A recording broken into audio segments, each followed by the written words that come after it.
মধ্য দিয়ে একটা জনতার উত্থানে পরিণত হয়েছে।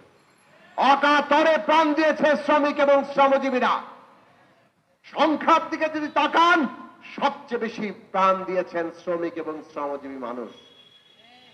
তাদের অধিকার কোথায়? খোদ সরকারি অফিসে বৈষম্যের নীতি আমরা দেখেছি। ওখানে আউটসোর্সিং কর্মচারী নেওয়া হচ্ছে। তৃতীয় চতুর্থ শ্রেণীর পদে এখন আর কোনো কর্মচারী নেওয়া হয় না, আউটসোর্সিং করা হয়। সেই আউটসোর্সিং কর্মচারীরা কি কর্মচারী না শ্রমিক, এই পরিচয় পর্যন্ত আজকে ঠিক হয় নাই। তারা কোনো শ্রম আইনের অধীনে আসে না। এই সরকারি অফিসে দৈনিক মজুরি ভিত্তিক শ্রমিক আছে, তারাও কি শ্রমিক না কর্মচারী তার কোনো সংজ্ঞা নাই, যার ফলে তারাও শ্রম আইনের মধ্যে আসে না।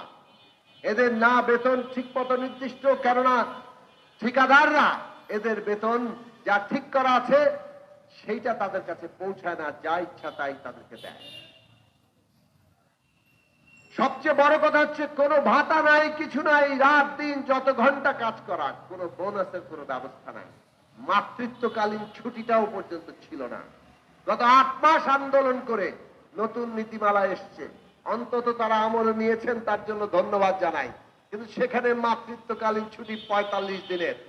একই অফিসে থেকে কর্মকর্তারা 6 মাসের মাতৃত্বকালীন ছুটি পাবেন, আর আউটসোর্সিং কর্মচারী 45 দিনের পাবেন।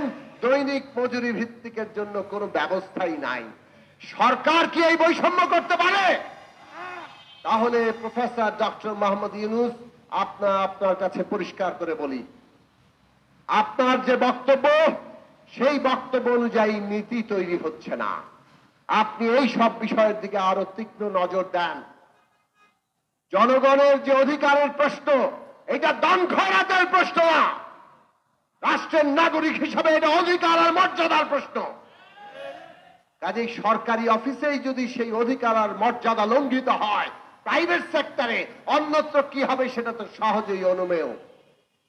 আমরা পরিষ্কার করে বলতে চাই, বাংলাদেশে শ্রমিকদের জীবনে তাদের নিরাপদ কর্ম পরিবেশ, তাদের বাঁচার মতো সম্মানজনকভাবে বাঁচার মতো মজুরি, ছুটি, মাতৃত্বকালীন ছুটি এবং তাদের ট্রেড ইউনিয়ন অধিকার, এই সব কিছু নিশ্চিত করতে হবে।